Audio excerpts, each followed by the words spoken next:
Welcome to my channel. I'm Scott, and in this video, I am going to walk you through the process of valuing Tellurian stock by analyzing their financial statements and dissecting their financial ratios so we can determine if it's a buy or a sell. Tellurian is a natural gas company. It delivers natural gas to customers all around the world. It is developing a portfolio of natural gas production, LNG marketing, and infrastructure assets that includes an LNG terminal facility.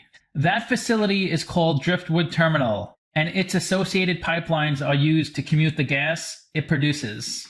Its existing natural gas production assets consist of 9,400 net acres and interests in 72 producing wells. These are located in Haynesville Shale, which is in the state of Louisiana. It became the first U.S. developer to produce its own fuel for its export terminal. LNG, which stands for liquefied natural gas, has grown a lot more than oil and gas in the past and also the future projections. The natural gas industry will benefit from countries that aim for net zero emissions. LNG is one of the cleanest fossil fuels and reduces carbon emissions. After Sharif Souki, the former founder and CEO of Cheniere Energy, was fired from the company after a takeover by billionaire investor Carl Icahn, he founded this company. Sharif Souki has tons of connections and experience in this sector. The company is headquartered in Houston, Texas, and was founded in 2016. It can be found on the Nasdaq, Deutsche Börse, and London Stock Exchange. Let's get started with the model. This is a small cap company, 1.4 billion market cap. They're trading at $3 a share, and they have 465 million shares outstanding.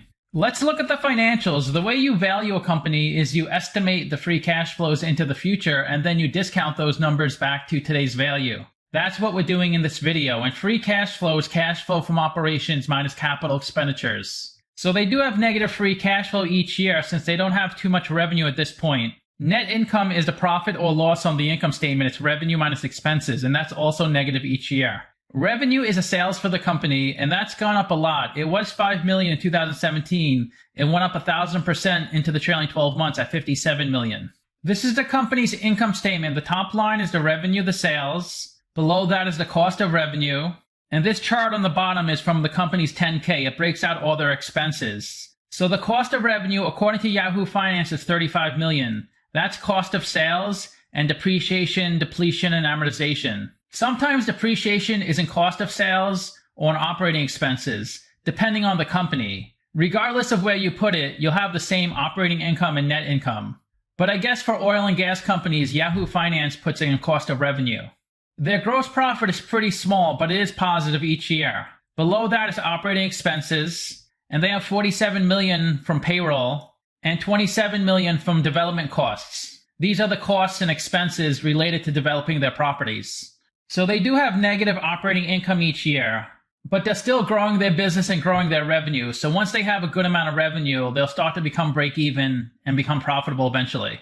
They do have $33 million of interest payments on their debt, but they paid off all their debt recently, so they don't have any interest payments going forward, unless they take on new debt, of course. And the other income and expenses of $95 million, that's $81 million of impairment charges. A company is supposed to accurately reflect the value of an asset on its balance sheet, and they usually do that with depreciation, which is a preset schedule of reducing the value of your asset. But even with depreciation, sometimes the market value of the asset is less than the book value.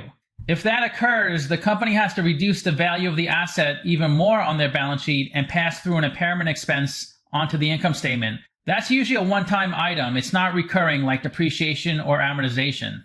And the way the market value of an asset can be lower than the book value is if demand for the asset in the market starts to decrease, or maybe the asset gets damaged and it's worth less. They also had $6.4 million of severance and reorganization costs. These are expenses paid to the employees that they laid off during COVID. And there's $7.4 million of related party charges. If you wanted to know what that was, you can look in note 7 in the 10K. It's a pretty small number, so I didn't really look into this number, but it's very easy to do that. And the bottom line of the income statement is their net income, which of course is negative every year.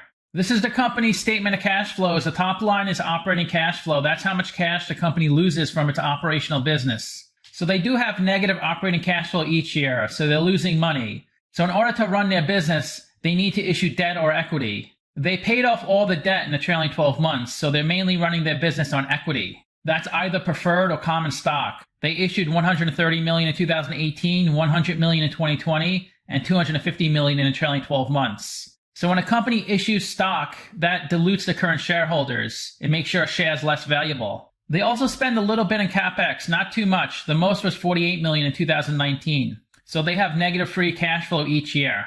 They have $247 million of equity. They raised $1.1 billion from issuing stock, and they lost $874 million from running their business. So it's pretty likely they're going to issue more stock because I don't think they're going to have positive net income for at least a few years. Let's look at the capital structure. They have $247 million of equity, $2 million of debt. So they're 99% equity, 1% debt. Their weighted average cost of capital, which is a blend of the cost of equity and cost of debt, is 8.9%. And that's a discount rate we're going to apply to the future cash flows. We estimated 7 years of future free cash flows. We also estimated terminal value, which is all cash flows past year 7. That's $1.5 billion. We discounted those numbers back to today using the weighted average cost of capital. We get a value of the company of $869 million. We divide that by 465 million shares. And we get a calculated stock price of 187. They're trading at 305, so they're trading at a 63% premium. It's a sell according to the model. The analyst projection was for their revenue to grow 50%.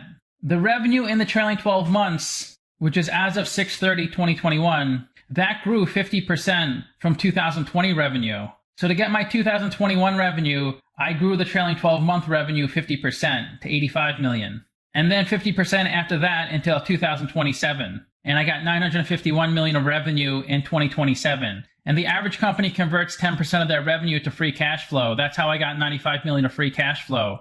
The prior free cash flow numbers just backed into that $95 million. They may acquire other companies or other assets and grow their revenue a lot more. I'm just using the information I have. 7 analysts priced this stock and the average price target was $6.46. So you can see the stock was doing really well in the beginning of 2020. It was about $12 a share at its peak. And then it came way down. It came down below $1.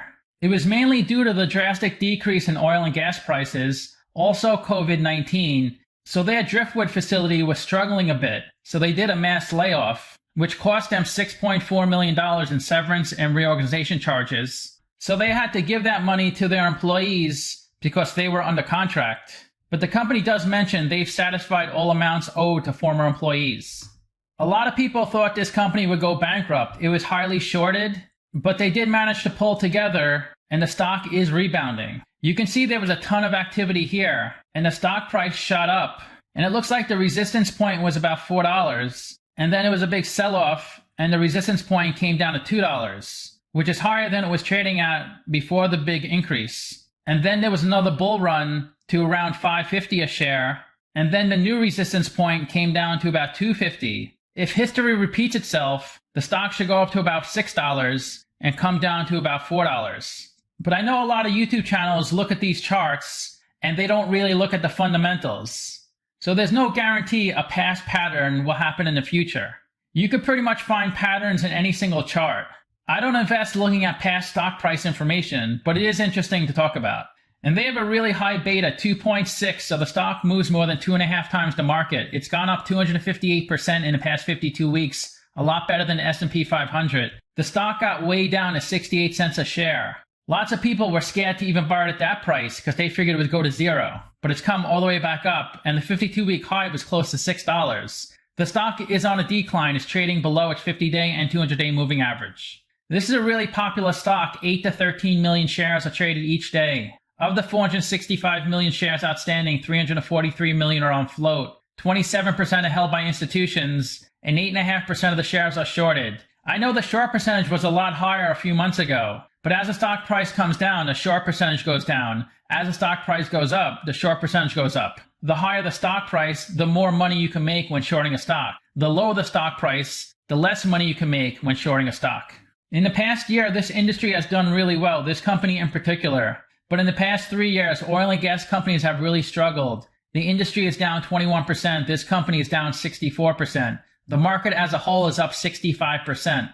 Analysts are projecting their earnings to decrease because they'll probably be negative for a while, but they're projecting their revenue to increase 50%, a lot more than its industry and the market. Sharif Suki and Martin Houston founded this company. They're two big shareholders. Also, BlackRock owns 4.4%, then UBS, then Total Energies. Let's look at their financial ratios. They have negative net income, so we can't look at the PE. Their price to sales isn't so great because they're not bringing in that much revenue, but this should get better over time. And their price to book is pretty good at 5.7. And they have a high current ratio of 2.1. They have 111 million of cash on their balance sheet.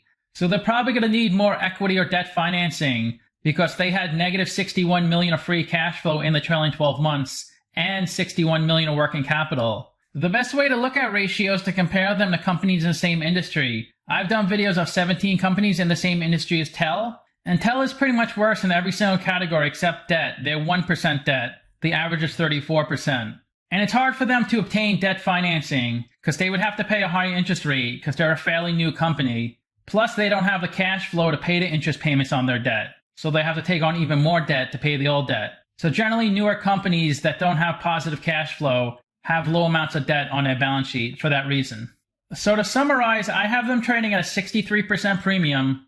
But if you're investing in this company, you're pretty much investing in Sharif Suki. He's been really successful in this industry, and he could make you a ton of money, but it is a risky venture because the company still hasn't proved themselves. I wouldn't personally invest in this company, but if you invested in it, I don't think it's a terrible decision. As long as you understand the risk involved, greater risk, greater reward. I rank their free cash flows 2 out of 10, their revenue 5 out of 10, and their ratio is 1 out of 10. So let me know what you think. Give this video a like, subscribe, or comment below. Also, if you'd like to get a custom valuation or just support the channel, you can become a member by clicking on the link in the description below. Thanks for watching.